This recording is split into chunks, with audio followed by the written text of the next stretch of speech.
And welcome back.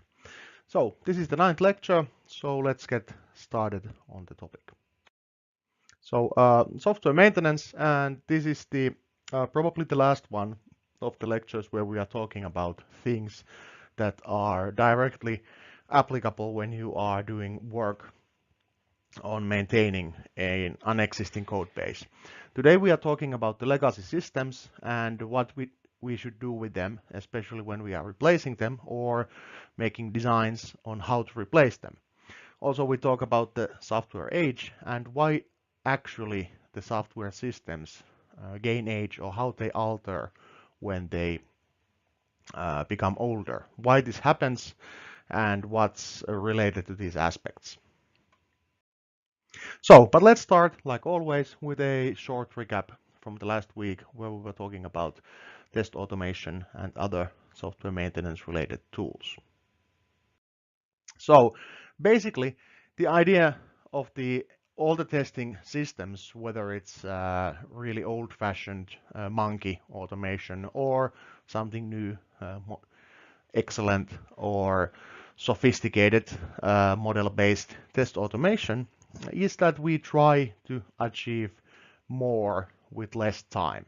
Of course, setting up the automation and maintaining it, of course, requires time, and actually sometimes if we are using the test automation wrong, we end up doing more work, even even if we are trying to save time, we actually are losing it. So this is one of the things that you have to keep in mind when you are designing automated tools. Automate the things that are laborious, time consuming, or simplified, or something that's doable with the existing tools. For example, on the automation, we were talking about that if we are talking about real life, it means that it's not straightforward. The test automation might be considered something that's always good, but it's not exactly that. You need to have certain expertise or knowledge, and you might actually even end up in a situation where you simply do not have the people or the tools or the money to make the system work or develop a sensible system. Actually, this is also why most of the test automation cases fail, because the organization fails to understand that it's actually not something that is once done and then forgotten, but you actually have to maintain the code base, and it's actually something different from the normal test automation activities. So you might actually end up in a situation where you are trying to do something that your organization simply is not capable of. Anyway, but let's skip forward to the software aging and legacy systems. So this is more or less things that we have already talked about. There's really not much novel here anymore to talk. So this is also why we are going through these things quite quickly, because these things or aspects or how to react to these sort of things actually apply to many different things from the earlier parts of the course. So we are not going to go through these things in very detailed explanations, because they are more or less the same things as always. For example, reverse engineering and re-engineering and these sort of replacement tactics actually are all valid things in software, also in software aging. But the legacy systems themselves present a couple of things that I'm going to mention on these lectures. Everything starts from here. So we have the ISO IEC standardization, which more or less defines how the normal software maintenance cycles happen. So we decide to implement a change, make some assessment of the problem and analysis on how to fix it, implement the modification, and then review it. If we consider that it's okay, well, this works, we all of course migrate the changes to the system, but sometimes we actually are in a situation where the fix fails, so we do not actually implement that part. But what happens when we are in a more advanced scenario? The software is already older and we don't actually have the capability of fixing it anymore. We need to have features or additions or we have hardware dependencies which simply are no longer maintainable, or we can no longer change the legacy system, but we have to live with it because it's somehow critical to our entire organization, or at least to the things we are doing. So this is the consideration here. Do we want to retire the entire system, meaning that the life cycle of that particular part comes to an end, or are we trying to keep up, artificially keep the system alive, and why should we do these things? Of course, every system, service, product, whatever you say, which is a software system, gains age. It just needs different types of maintenance in different stages of life. For example, when we start with the software, we have emphasis on the user support because we need to our users, the people who adopted our system or service, to be able to actually understand and use the said system correctly. When we are trying to grow, we have emphasis on correcting the faults because we are trying to fix the things that are broken, things that are not designed as well as we'd like to, or things that have the technical depth we want to get rid of. Simple things. So we are trying to make the system more robust, maintainable, and more secure, so that we can actually grow and gain larger population or user base for our system. And when we reach that, when we have more or less our market share of the users, our system is mature, and at that point the emphasis is on the enchantments, meaning that we are trying to enhance the system somehow, add features, add support, add new activities, things that the users might actually like or need. For example, with the hotel reservation system, we also add ability to reserve flights and loan rental cars and these sort of things. So of course, this is the stage where we are trying to provide a better service to our customers. But actually, there's also one fourth stage, which is the decline.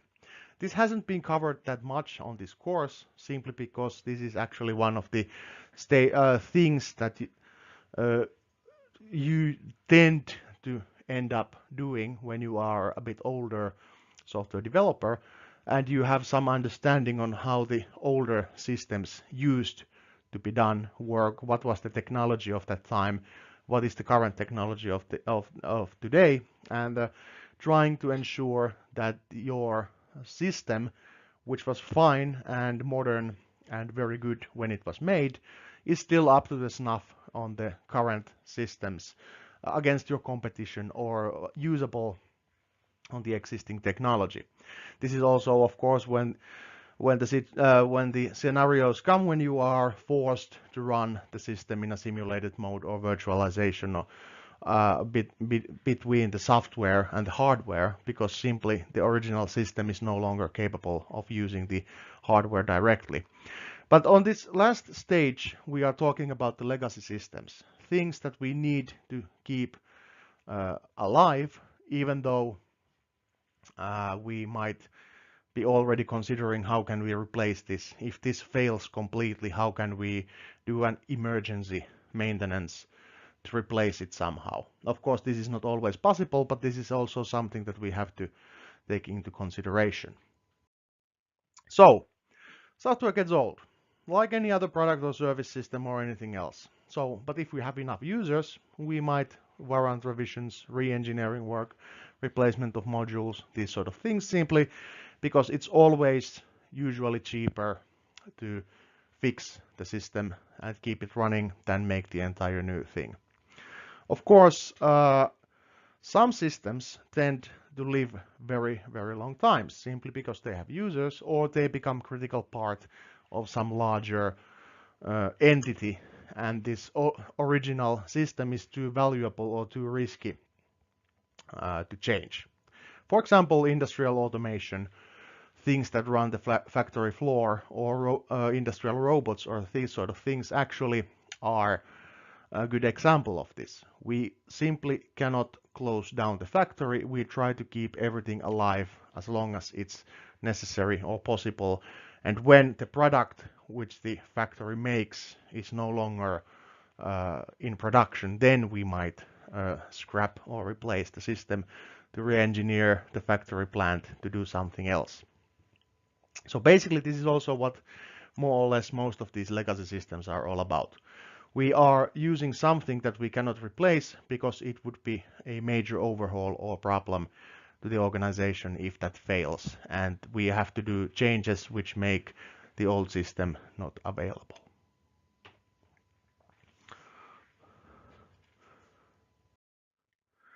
So in computing, like mentioned earlier, the legacy system is an old method technology computer system or application which is still in use. This also means, of course, that the system is all out of date or in need of replacement, but in general, it's a fairly common umbrella term for anything that's not current technology or the current generation or the generation before that, but let's say a couple of generations ago.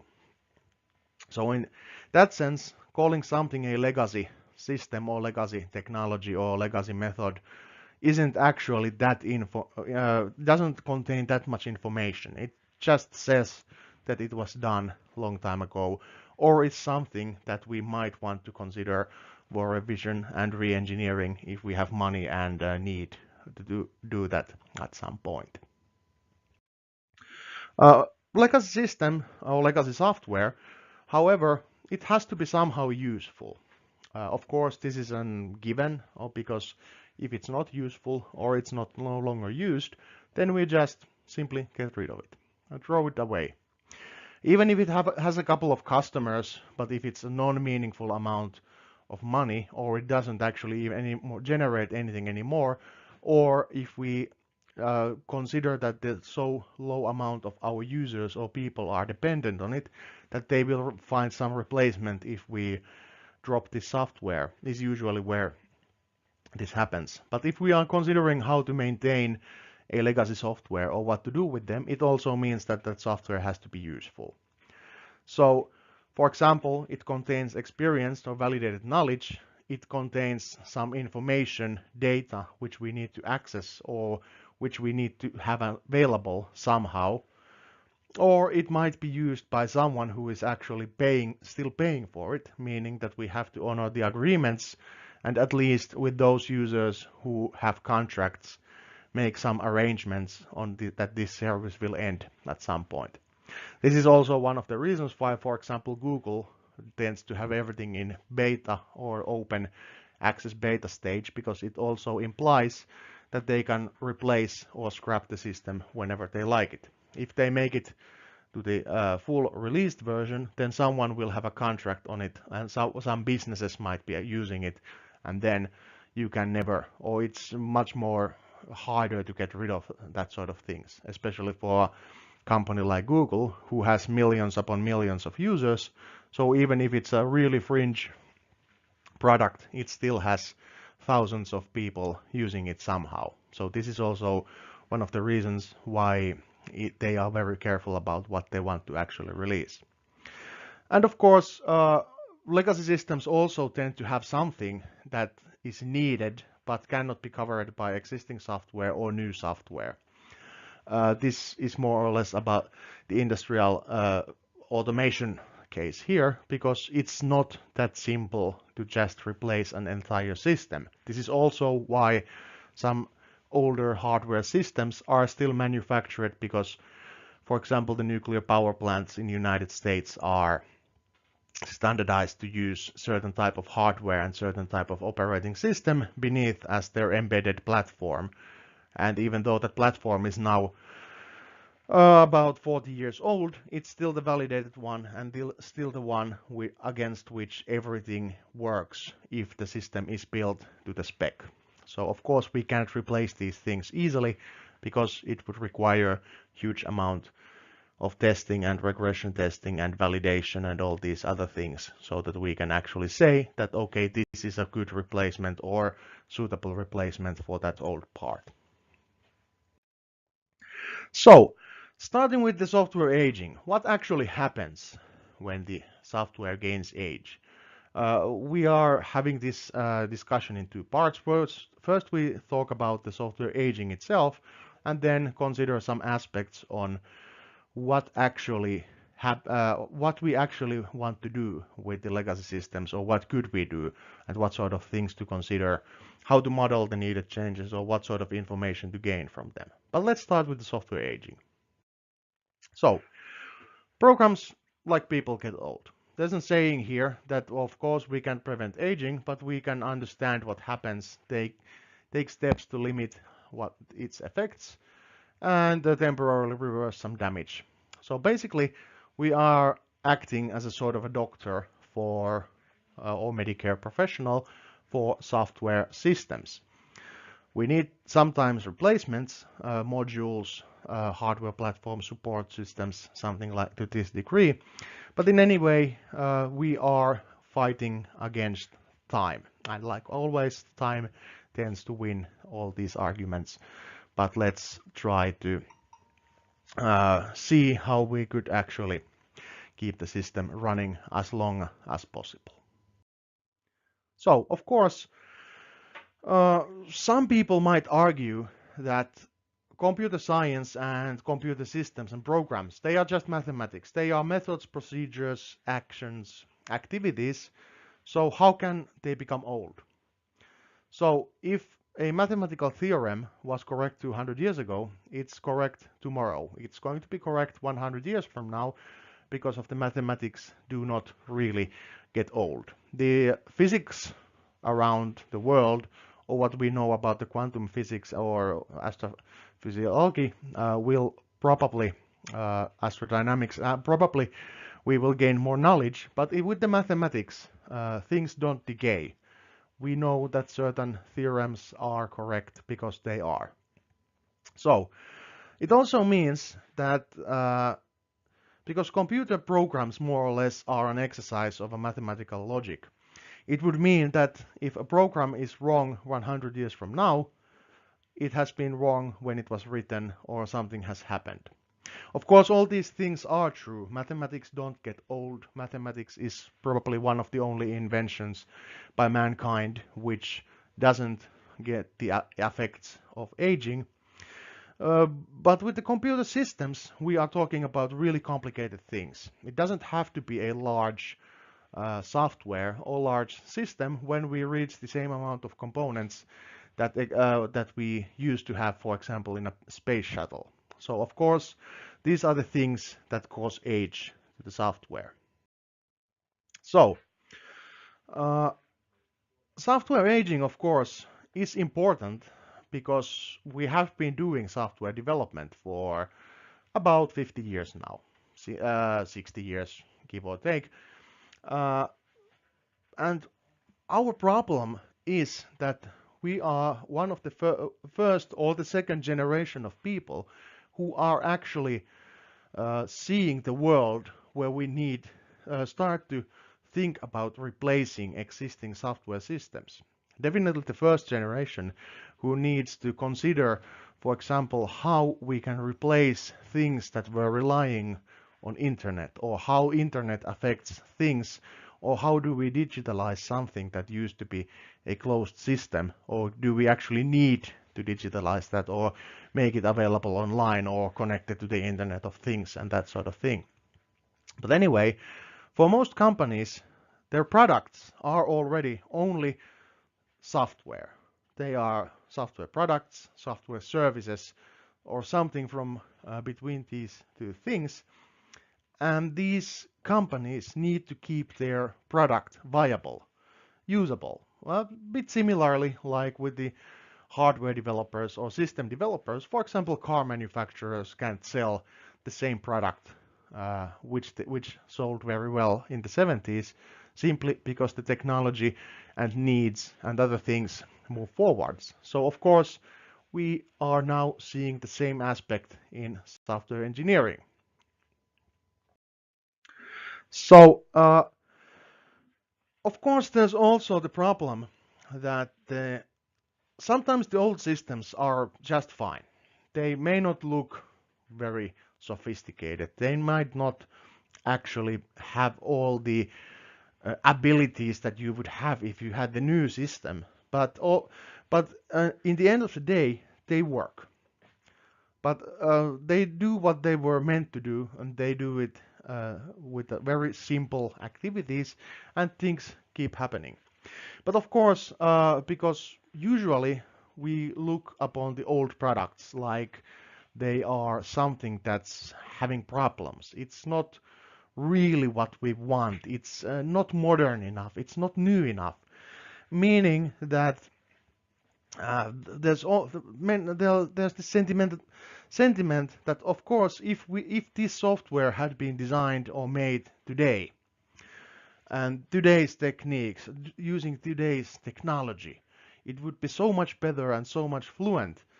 But on the other hand, we might not necessarily see the actual usage of the software or the need of the software or what the requirements are and how the existing system fulfills them.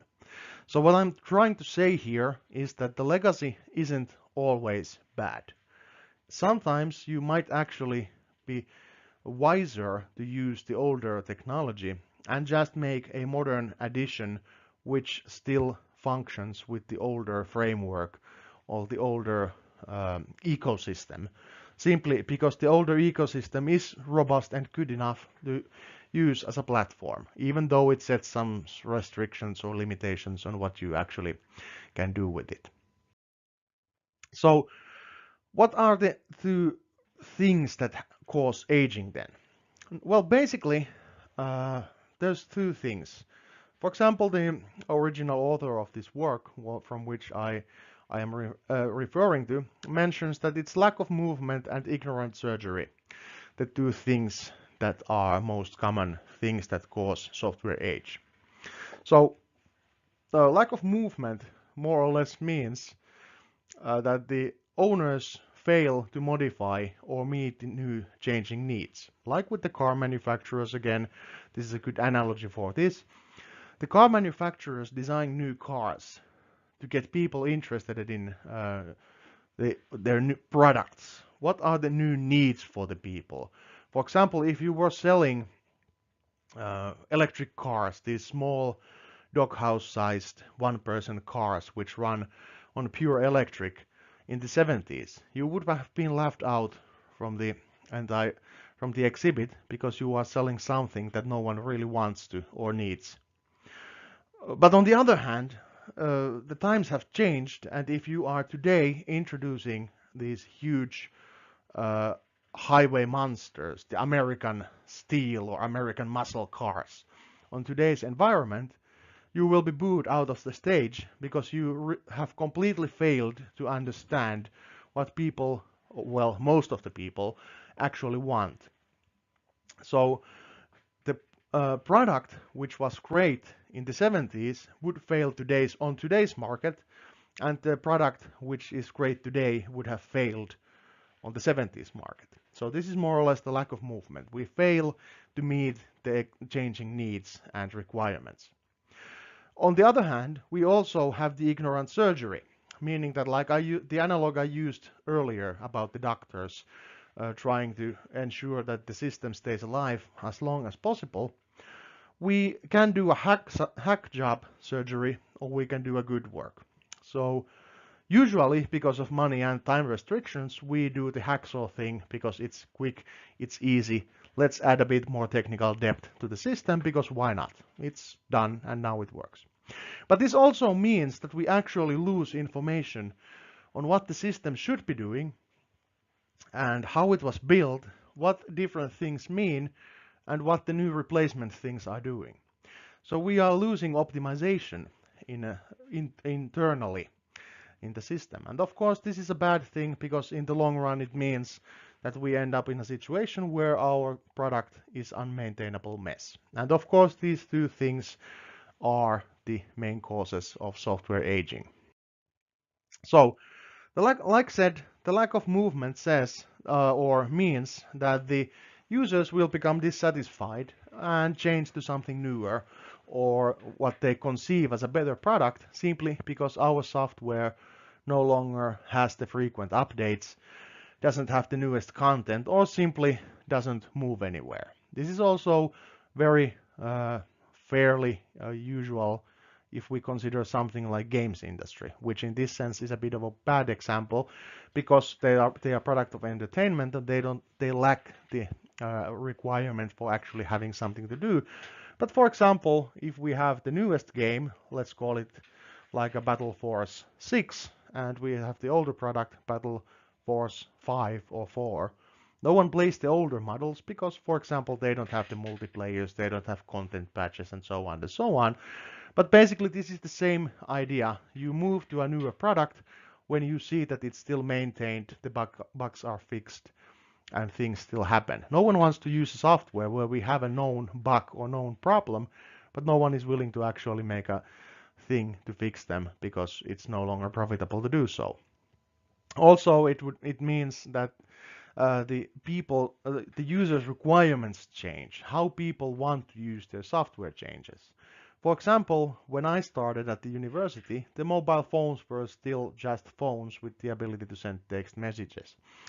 The internet capabilities became more apparent. They more or less always existed, but you really couldn't use the normal internet. You were restricted to the mobile internet at that time.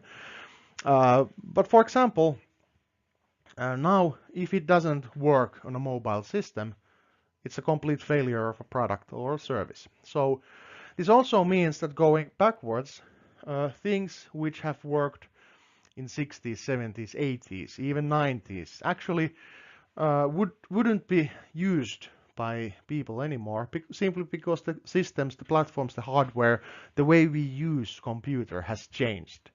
Only us, the software engineers and software developers, still use the command prompt or configuration files to get anything done. Other people stick the code in and see if it works. If it doesn't, then they forget about it because they don't expect to configure or fix things themselves.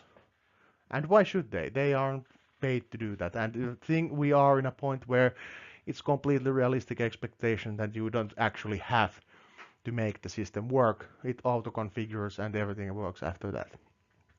And also, it means that of course the system underneath is still intact and functions. The mathematical theorems and mathematical example still holds. The system is fine, but no one would use it anymore because there's, well, really, it's not up to the snuff on the usability aspects or the user expectations or the user requirements. So they're no longer user base for that product. This of course means that unlike mathematical theorems, software ages, just like human beings, even if nobody touches the software itself. If we made something that's perfect in the 90s, now it has to be changed or fixed because things that people require has changed. And actually, the aging has become apparent on the product because no one has maintained it. So of course, this means that even if we have a perfect product today, we need to have maintenance on that product because it doesn't stay perfect. Because we need new things, we need additions, hardware changes, software changes, system design changes. The other part, of course, is the ignorant surgery. This is when we are trying to do something. We are trying to update or upgrade the system, add features, add functions, add things that keep the system alive. Of course, because also people become old. People switch workplaces. People have accidents. People are moving abroad, doing something else, going back to university, learning new trade skills. Whatever happens, it also means that we are always having a brain drain on our organization, meaning that the original people who made the software or understand it or know exactly how it works no longer are present. We can't contact them. Okay, we can try a UIA board or whatever it's called, which we use to communicate, which we can use to communicate with the death or at least tell ourselves that we are doing that in the game where you are having a couple of friends and you try to move the around the board around. But of course, it means that we can't access all the information anymore. So we are making changes with the new people. We are making things to the software by people who weren't involved in the original design or in the original production, and therefore the new people don't have the experience or the knowledge probably to make all the changes as good as they would need to be. So this causes the software structure to degrade, the internal optimization starts to fail. So, of course, if we make enough of these changes, nobody finally understands the software anymore. Even if we could raise the dead and bring the people back who originally made the software, if it's old enough or used enough times, for example, some Microsoft Windows core libraries and other things which have been around for, well, from at least from year 95. I think they killed the original Windows 3, the 16-bit system, only something like 10 years ago. Even the original designers could no longer understand what happens in the modified software, but still somehow the behemoth still lives. It keeps working, it keeps doing things, but also it means that even those people who made the modifications or additions, they still do not necessarily understand all the core libraries because they are core libraries. They are the core functions. They just sort of get an idea how it works, but they aren't the ones who actually designed or made them. So of course, this leads to the normal maintenance cycle. The changes take longer. We introduce new bugs. The rate of failed patches or failed fixes actually rises, and we come up with all the problems that we have been talking about earlier. Of course, also taking technical depth on things like making updated documentation, views on the software system. These sort of things only accelerate the things because we no longer have anyone who knows exactly how the system works. And we cut corners or cut costs by not making consistent updates to the documentation, and we are painting ourselves in a corner. And that is a bad situation, but unfortunately it's also somewhat a realistic thing that happens all the time everywhere. So the cost of software failure then means that we have inability to keep up, we have reduced performance, or we have decreasing reliability. This of course means that if we don't pay up to our nose on software maintenance work, we have to select at least one of these, usually all three, but we can try to maintain, for example, performance, or we try to maintain reliability, or we maintain our existing set of features or add the most newest and greatest content, which of course means that one of these things stays good or excellent or above average, whereas the other ones plummet because these are things that we can't do everything all the time. That's a simple rule of life. So also, if we consider these things separately, the inability to keep up means that the system might actually gain weight. If we add a new feature, the system grows bigger, because if we make change or addition, it means that the system gets slower or more cluttered or bloated or whatever you call it. The bloating of the software is usually a term which we use to distinguish a software product which is unnecessarily slow and burdened with additional patch after patch after patch on top of fix on top of fix on top of fix. So of course this means that our customers switch to younger product to get the new features, which has all these things already inherently designed and probably have a better performance or more abilities from the startup. The reduced performance means that the system, of course, becomes slower. The customers have to upgrade their computers to get acceptable response, and this isn't always possible. For example, it's unacceptable to expect some large corporate or industrial automation thingy to just switch to new hardware. It would be a disaster for the company providing the software, because on many of those things are, for example, tested against that particular hardware configuration. We can't just say that, okay, add more performance to your system, because it would mean that we have to test the entire infrastructure again. Of course, when the performance decreases, it causes visible discomfort with the user, because you can no longer do things as fluently as you used to be able to do, or the system seems more sluggish, and especially the competition runs faster, uses less memory. It was designed to support the new features. And of course, the customers vote with their wallet. So if you want to keep up with your competition, you might want to redesign your product at some point. You can't expect the customer to do the upgrade work on their computers and systems and infrastructure, because it's not their job to ensure that you don't have to do yours. And finally, we introduce errors to in all maintenance work. That's also something that just happens. We can't avoid it anyway.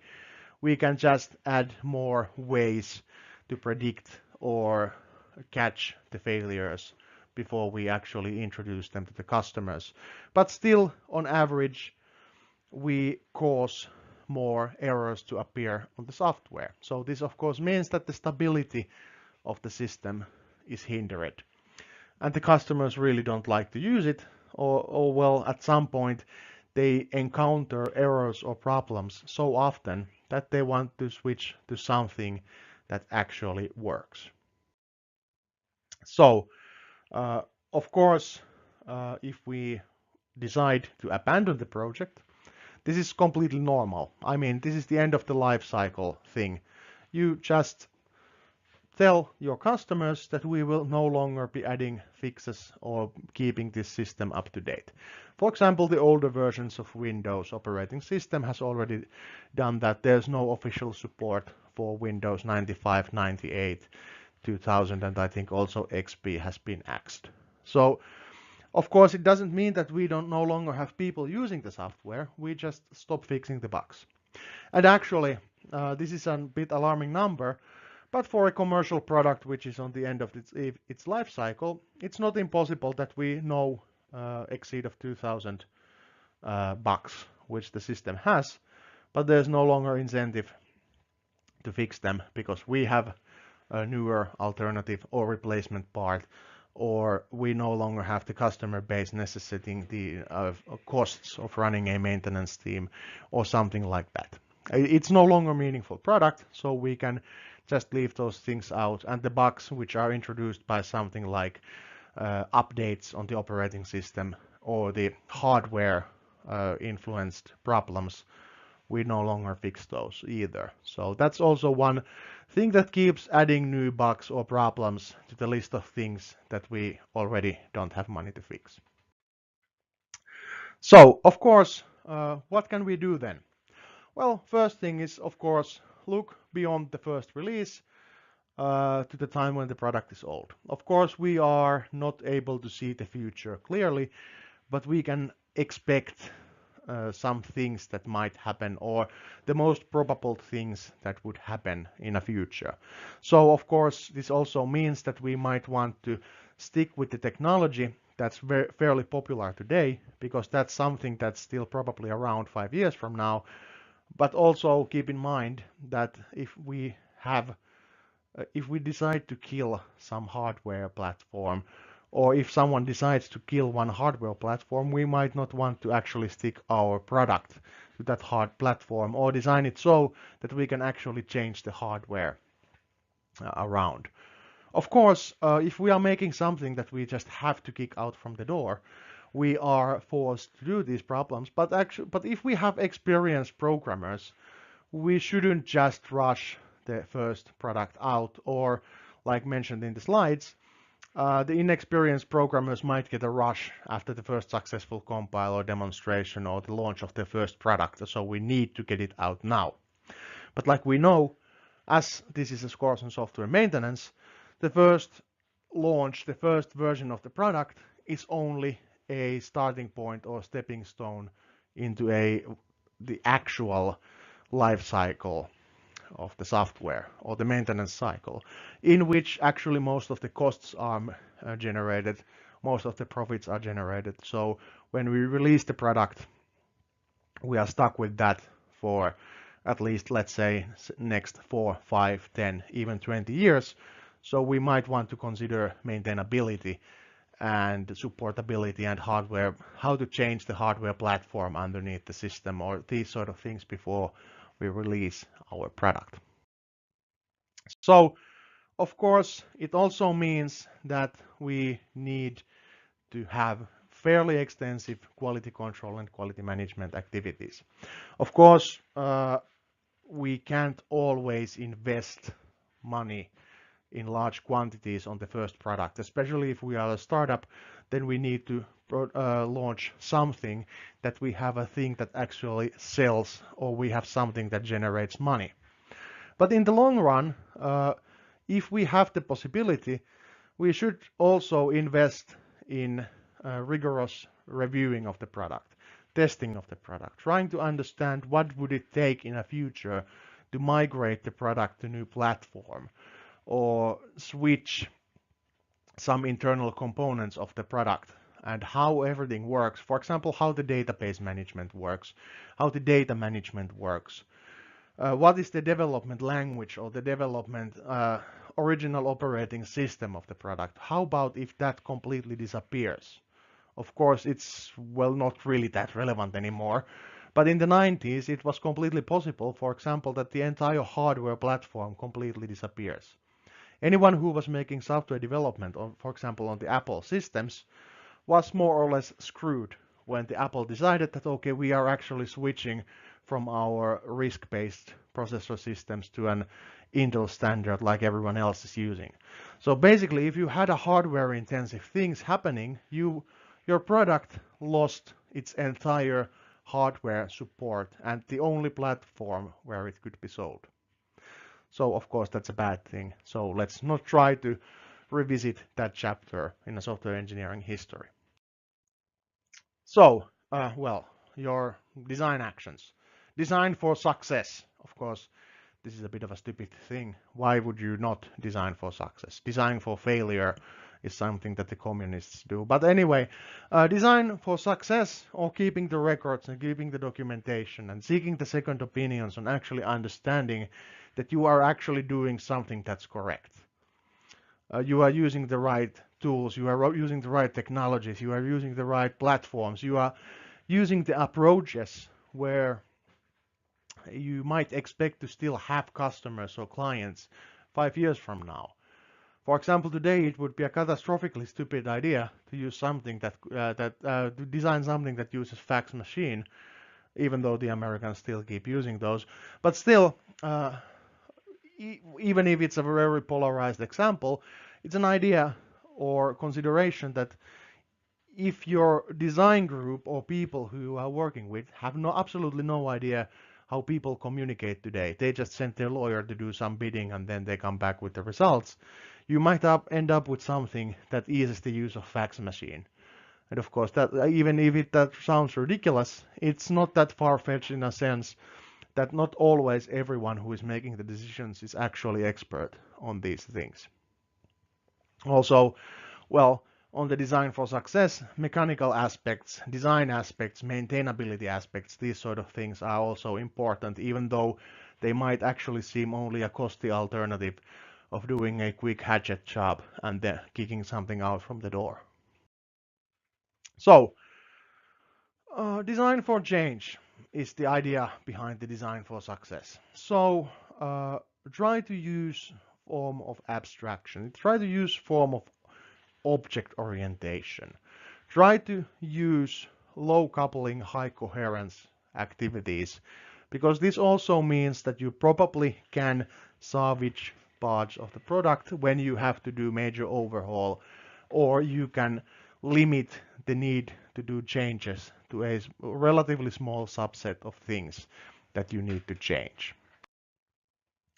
So basically, this also means that you have to have a principle on all the things that might occur over the lifetime of a product. So if you are doing just some quick throwaway product for some event or something like that, of course it's not important to consider these things. But if you are designing something that you are considering of using, selling, maintaining 10 years from now, you have to consider what actually are things that will happen probably within the 10 years. So it can be something like changes in the UI, changes in the operating end user gadget or device, data representation, the new operating system, the new windowing system within the operating system. For example, some Linux systems like Ubuntu has changed drastically within the 10 years or so. So all these things can happen. So you might want to consider how you react to these changes. And of course, even if it's impossible to make every change equally easy, try to estimate the probabilities of how probable is it that this happens, and try to establish a baseline on what needs to happen so that this is no longer profitable or useful to maintain. So like in every project or like in every scenario where you are doing quality assurance or quality control work, you have the starting requirements, you have the ending requirements. So why doesn't your product have an ending requirement? So if you run out of operating system options and you no longer have the hardware and these sort of things, you might also want to kill the product rather than try to change it. And this also is something that you should take into account when you are selling your product.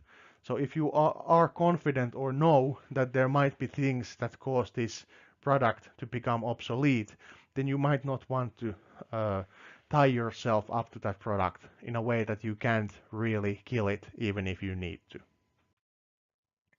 So of course, the design for change is something, well, this is a bit older presentation on which I'm basing this talk. So this still talks about that it's ignored. Okay, it was ignored. Actually, in the early 2090s, in even early 2010, the design for maintainability, design for reusability wasn't really something that was actually talked because the technology changed so at so drastic speed that it was probably impossible to know where things were going.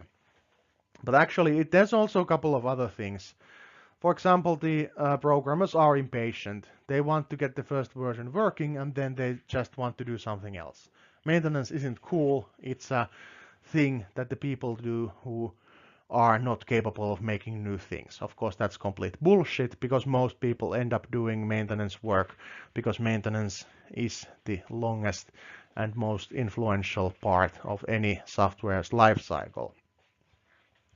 Also, when the people in charge change, the natural designs from that programmer's intuition also change. So people don't really agree to that large degree on the correct solutions. Because in software engineering, there rarely are things that are inherently absolutely correct, but there are usually things that are inherently wrong. So the lack of inherently absolutely correct designs is also something that means that everything has to be discussed. When the people change, the designs change, and this also causes the situation where no one is no longer very well aware of how the system works. Also, well, the textbooks rarely discuss maintenance work in general. The software maintenance courses, actually, if you compare them against something like software engineering or software development courses, these are very rare because usually the maintenance is just considered as a one step of keeping the existing system functional, fixing a couple of bugs and so on and so on. So of course, it inherently is not considered that important because the code base already exists. So of course, we also have situations like the programmers confuse the design principles with the language. Practitioners lack training in software development, don't understand the value of documentation and these sort of things. Also, designers try to mimic other designs and try to enforce things that really aren't there or are suboptimal solutions. These are all things that cause problems. So don't do that. I can't really give you a silver bullet here, but at least keep in your consideration that even though how long you have been working, how much experience you have on development work or the design work or the testing work or the quality assurance work, you still might not have absolute truth in everything. You still might be wrong on some occasions. Keeping that in mind in general actually is a good life advice in general, because well, the longer you have been working on an academic world, the more you start to see the limitations of your knowledge and your capabilities. So there's always, or usually always, at least one competitive design, and you may not always have the right one. And if you enforce things because you are the boss and you don't care for the other people's opinions, you are really, really awful team leader or software designer, and will be causing troubles in the long run on the maintenance work. So the documentation also, well, even if the software is well designed, it gains age simply because it may not react to the change needs. Of course, it also may not be very well designed in a sense that it's not documented.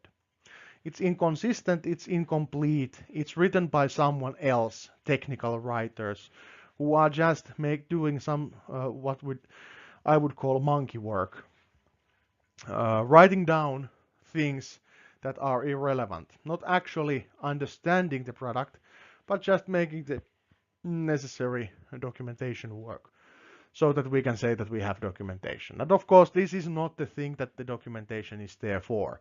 It's not the UML2, even if for example, even if the UML2's original idea was something stupid like visual programming, the UML tools are excellent on providing a view on the design or visual presentation of the entire system, which is inherently abstract. So there's no correct or formal shape or size or these sort of things. It gives the designers or the programmers or developers the ability to draw a map of a thing that doesn't look like anything, doesn't have shape or size or weight or anything like that. But of course, similarly here, the documentation is not meant to be an irritating thing that you have to do because someone from the project management said that now you have to have the documentation. It's there to give the next guy doing the development, or girl, the idea on what was done, why it was done, how it works, why it works. And if you need to change something, read this and then make the changes. And then update the document so that the next person after that actually gets the same idea. So, of course, sometimes the money talks and the documentation is ignored. Don't be that guy or girl, or don't just do that. It's actually worse to have documentation that's wrong than no documentation at all. Because if you have documentation that's wrong, you try to fix the thing first with the faulty documentation, realize that this isn't true, then you have to revise all the changes and throw away the documentation and start at the step where you have no documentation. So keep the documentation up to date also means that keep the documentation in a stage where it can be maintained and kept up to date. This is probably not something that many standards or certifications promote, But it's actually much more useful to have lightweight documentation which is maintained and up to date than have the heavyweight detailed documentation which talks about the system that existed 2 years or 55 iterations ago. Also, well, in second opinions are useful because we don't always know everything. And as an analog to building something else, building ship, aircraft, bridge, something else, there are other people who review the documents. So why aren't there ones in software design or software engineering? So use the second opinion because you don't necessarily always know everything, and if you are too involved with the product, you might actually be blind to different things. So sometimes there's things that we consider that this might actually be true. But of course, these things listed here are something that's, well, not true and true in a sense that there are things, for example, it's difficult to find people who can serve as quality reviewers, no money to hire outsiders. Of course, there are, it's it's not true in a sense if you can tell or have reasonable reason to do this. Of course, there's not always for all kinds of things money, but in general, if it's worth doing, it's also worth reviewing. And this means that if you are doing something that you want actually to generate money, you will want to have someone to do the review for the work. Also, the programmers don't resent the idea of being reviewed. They like the idea that someone actually gives you ideas or second opinions. What they actually resent is someone being a complete dickhead for no other reason that you have to give bad review or be an asshole for this developer for doing this type of work. So if you give objective review and give some real advice, of course the programmer or the developer has to be an asshat to consider that as an hostile activity, but unfortunately in many occasions this has to be emphasized that the review is not to find the errors to blame the person for or have some sort of a thing to hold against someone's head. It's the idea that people are just looking through each other's work and trying to find things that could be optimized or added, or that you could have an error handler here because I know that this gives out that sort of problems and we can catch it here before it causes further damage. These sort of activities. Not that, okay, I can do this module or development work at least with the five less lines of code, and you are a stupid asshole for not understanding that you can do this and this and this and this, or create completely unreadable or ununderstandable mess. If you are a rockstar developer, or try to be one, and trying to just one-up everyone in your development team, you are a completely horrible person, and you are actually, in fact, hindrance to your project. So also keep that in mind. And finally, every design should be reviewed and approved by someone whose responsibilities are for the long-term future of the product. This means that if you want to make something that actually is intended to function many years from now, you probably want those people to actually review that it actually works like that. The things that we expect that we need to do at some point are actually something that can be done. So, why is software aging inevitable? Well, the ability to design for change depends on our ability to predict the future. So, jack shit. Well, we can of course understand the idea that what is probably going to be the dominant technology 5 years from now? What is going to be the dominant development language or the framework? Or are people still going to use mobile devices? Probably, yeah. So, but these sort of things we can predict. But also what we can predict is that if we have product which is designed for 6 or 7 years, to be used 6 or 7 years from now, all our customers will at least once, twice, thrice, even 4 times switch to new mobile phone. So this also means that we probably have to be able to add or make changes which keeps our product somehow usable with a mobile phone that's 4 generations from today to come. So what could be the changes there? Also, well, uh, during the period of years, the documentation will become old. There will be people who are doing hack job updates, or we are taking technical depth against the product. So, but of course, all these things are more or less relatively normal things that happen. So we need to just be able to predict those things and use the measurements and the metrics and the assessment and re-engineering and reverse engineering things to predict these things, because they are part of our job and they are part of the natural evolution of the system or aging of the system when it comes more mature and starts to become starts to go towards the end of its life cycle. So, well, preventive measures are worthwhile, but like I mentioned earlier, anyone who thinks that this will eliminate software aging is living in a dream world, because the system underneath will change, the people who are using the software will change, the expectations will change, and all these other things will happen. So, there's also a couple of things which can be done to, well, try to keep the system alive. The software geriatrics, the medicine for the old person problems. So retroactive documentation and retroactive modularization. So we change the structure to that each module hides the design decision that's most likely to change. Retroactive documentation, a major step in lowering the age of older software and often rejuvenating it so it's upgrade the quality. So to upgrade the quality of the documentation. These are two things, but of course you can already see that these are costly activities which shouldn't be done retroactively. They should be done in the first place. But unfortunately, of course, we know that these things aren't always done.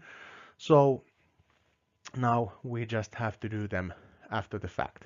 But this can be done, and these can help against software aging if we end up in a situation where we actually have to prepare for keeping the system alive for a longer period of time, and we still have the access to the original source code and the original people who made it, and enough knowledge about the system so that someone actually understands how the system works. There's also amputation. So we can throw away some parts, or we can consider that we can make some parts of the system no longer operational simply by taking it out, or major restructuring surgery. But this is more or less something that we already considered on the re-engineering parts of this course.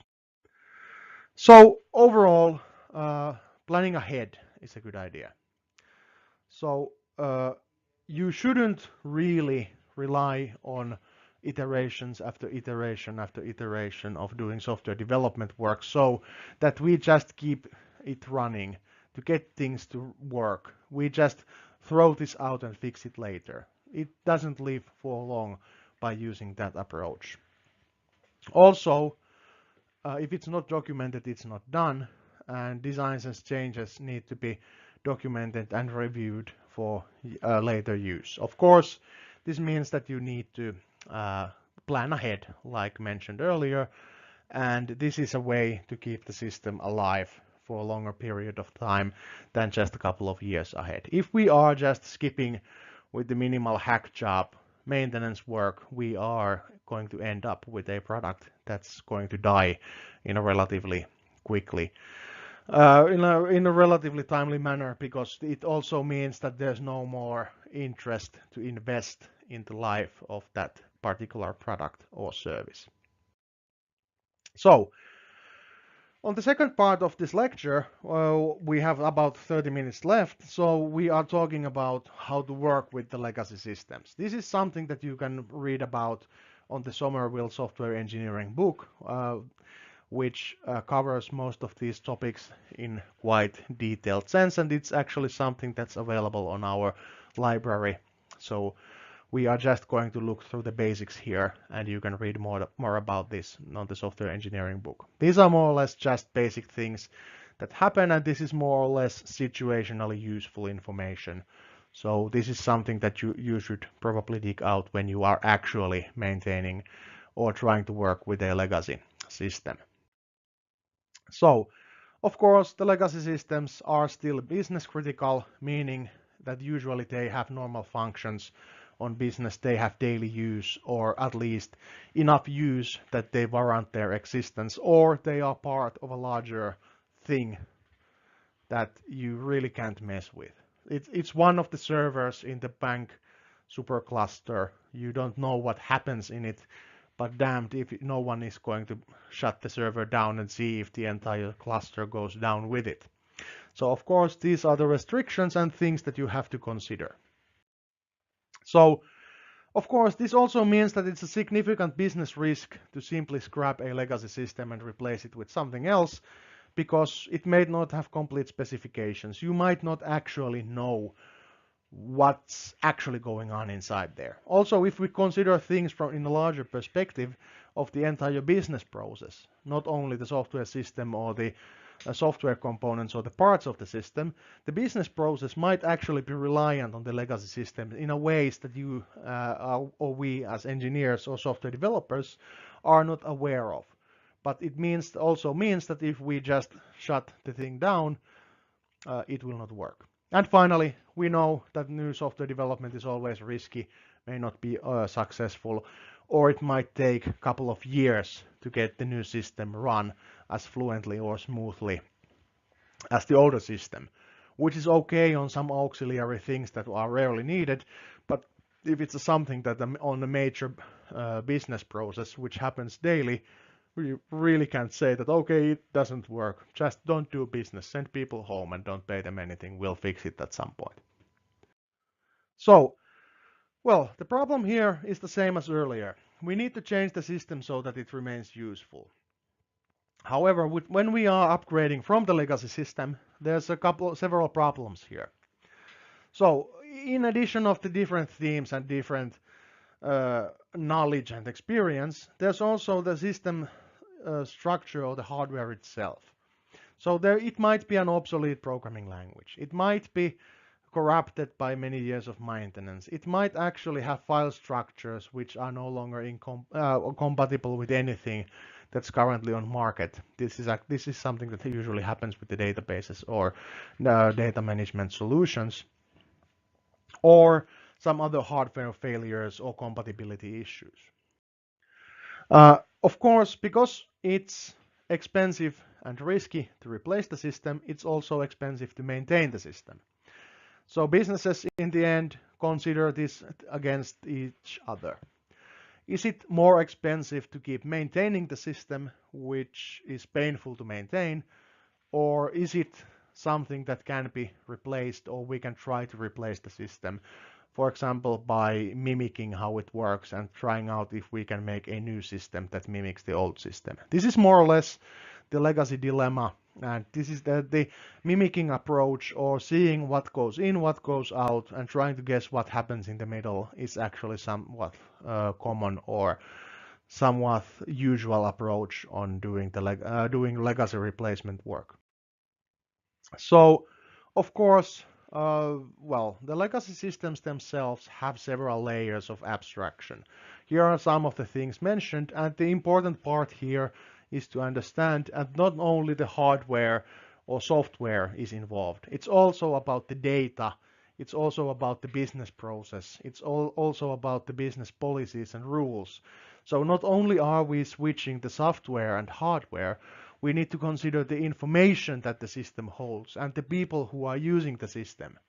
Can they actually access the data when it's needed, or can they use the replacement system? If they can't, how do we manage to inform them how to use the new system as it was, similarly as the older system was used? Of course, this is not a problem with games, but on anything that's the size of one university or larger, it's actually really painful to retrain the entire staff to use completely new thing. So there's a graph of how these things are related to each other.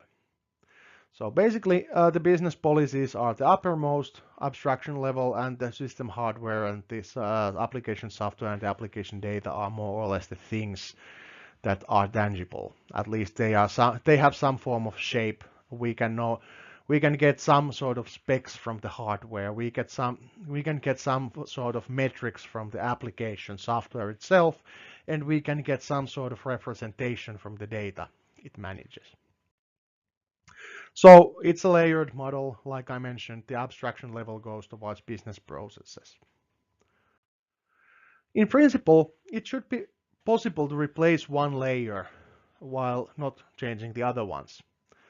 Well, but that's only a principle. In practice, we probably are changing or maintaining a system which is already old enough that all the layers below the business layer are already old enough that we have only a vague idea what happens. Or if we develop something new, it might not be compatible with the existing things, or we might have problems upgrading the hardware platform, or have problems getting the required drivers and frameworks to use on the old legacy software operating system or something else.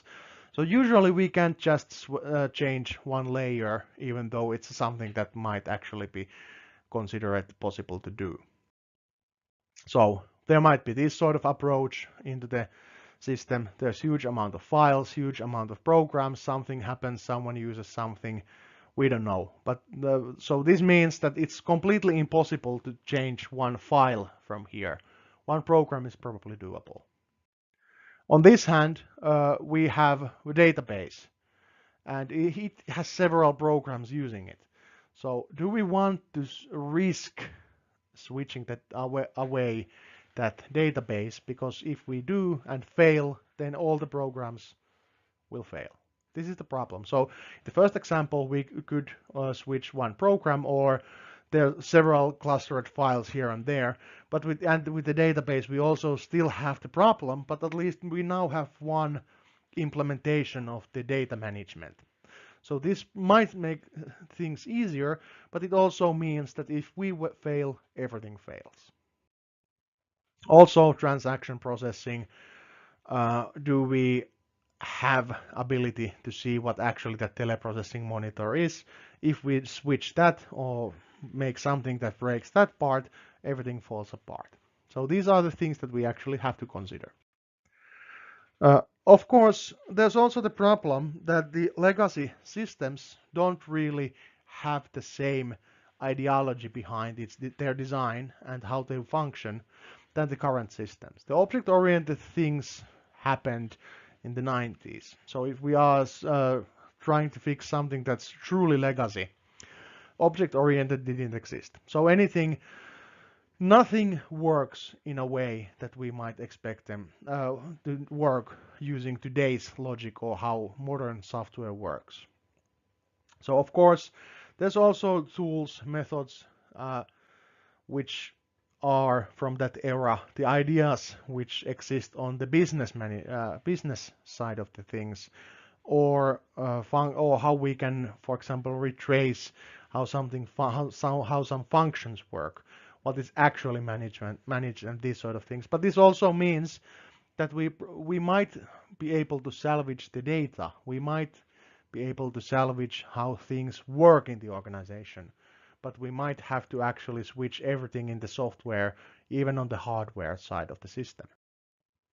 So, well, there's a couple of ideas here. For example, the function-oriented view of design, and a couple of other things which the Somerville book talks about in greater detail, giving you an idea on how to salvage the things that are from the era before the object-oriented approach.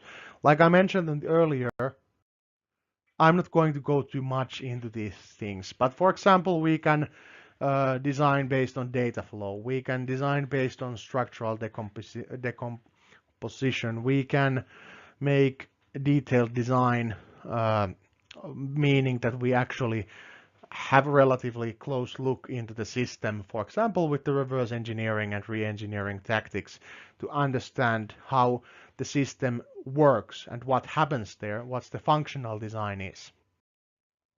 There's things we can do: data flow design, model the data process on the system using data flow diagrams, and also in the detailed design, see what the interfaces are.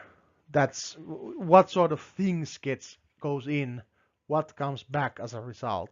So then we can switch that module with basically anything if it gives the same answer based on the same question. So of course that idealistically that would work, but of course it's a costly thing, and this is also something that was also discussed when we were talking about reverse engineering and re-engineering.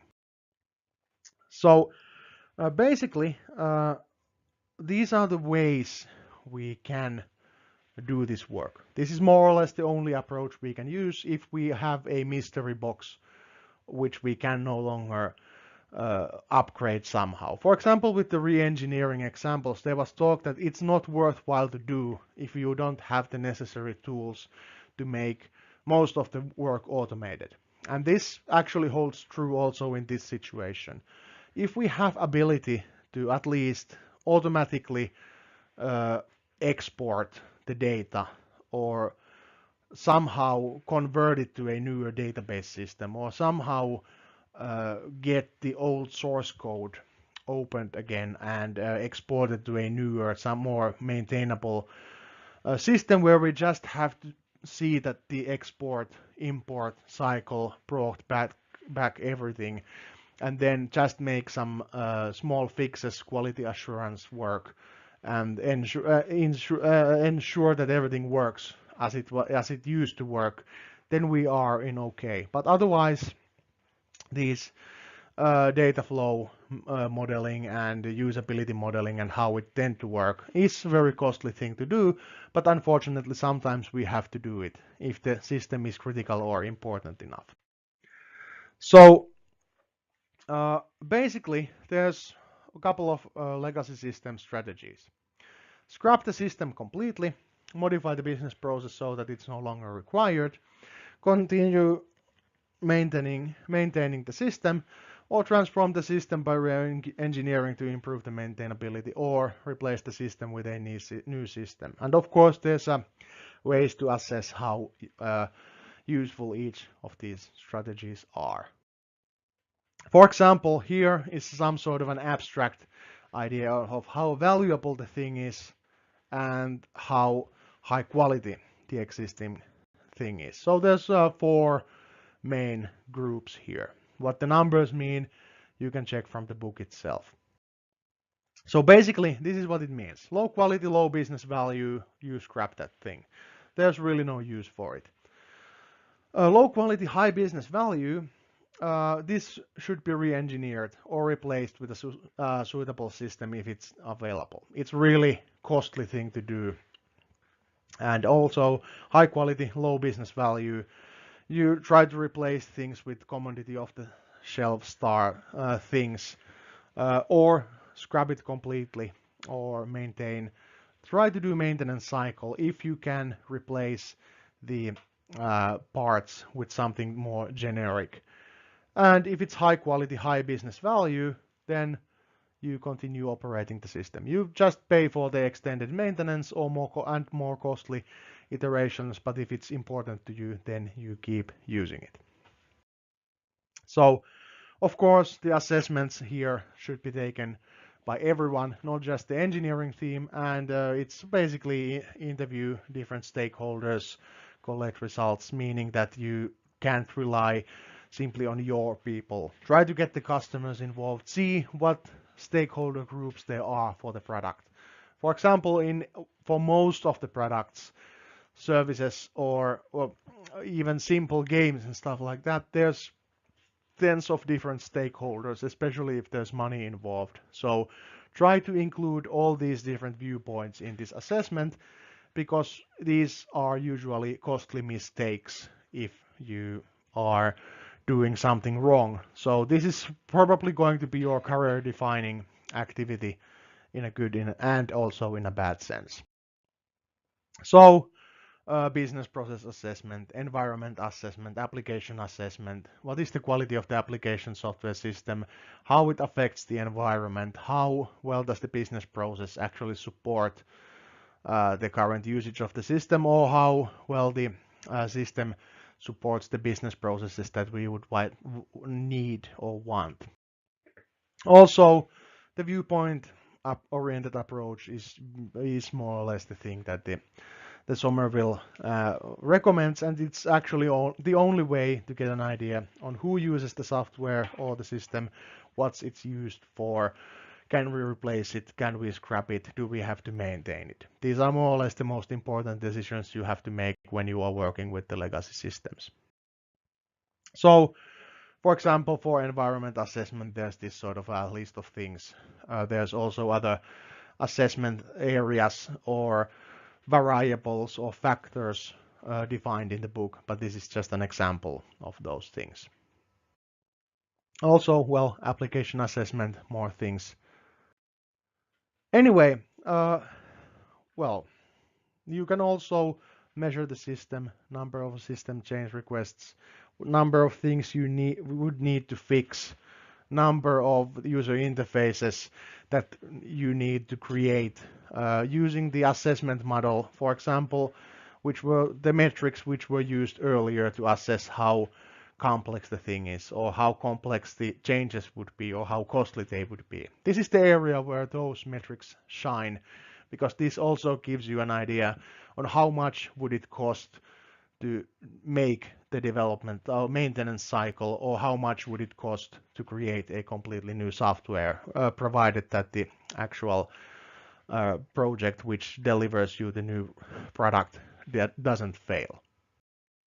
So what I want you to remember from this lecture is more or less the problems with working with the legacy systems, what they are, what you should do with them, and how are they related to the software maintenance. The legacy systems are the last step before the graveyard for the software. So all of you will probably encounter and have to work with a true legacy system which was designed or developed probably and first implemented before you were even born. So this is something that just will happen at some point. So be prepared for it and try to understand how or what type of things you should observe on the context of legacy systems. So next week we are going to have the last of these video lectures. We are talking about the research work and development of new ideas and things in context of software maintenance and software engineering. So thank you for listening, and if you have problems, send me an email or visit me on my consulting hours. So thank you for this, and I'll see you again next week. Thank you.